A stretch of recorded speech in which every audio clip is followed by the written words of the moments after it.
This is a video about inflation and savings and capacity, and the question is what is inflation? And inflation is what is it? Most people mistake inflation for price increase. Price increase is only a consequence of inflation. Price increase is the measure of inflation. Instead of price increase, you have to speak from decreasing purchasing power. So the sequence is, first comes the inflation, and second there's a price increase, better shrinking or decreasing purchasing power. What does that mean? Decreasing purchasing power. First, the word inflation comes from the Latin word inflare, and inflare means to blow up and or to inflate. Inflation always means or always refers to money. That means to inflate money is in excess of the economic performance. That means gross domestic product.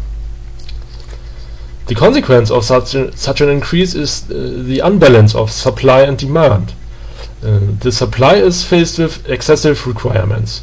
Every node is confronted with less performance.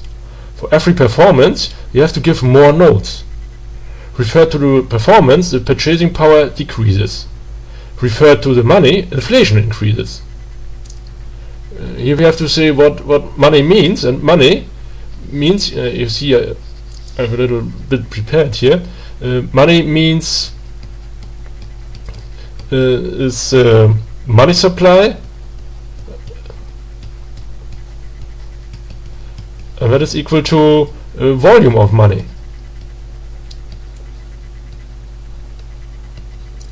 So there are different words for the same thing. So hence responsible for inflation are the institutions with the power to create money, and that is dominant the government, printing money and open market, and additionally the financial system with the multiplier effect. Both institutions are interacting. Inflation is therefore the condemnation of the saver. And here I am speaking about savings. Today, in the last 20 years, the American people have more credits than savings, far more.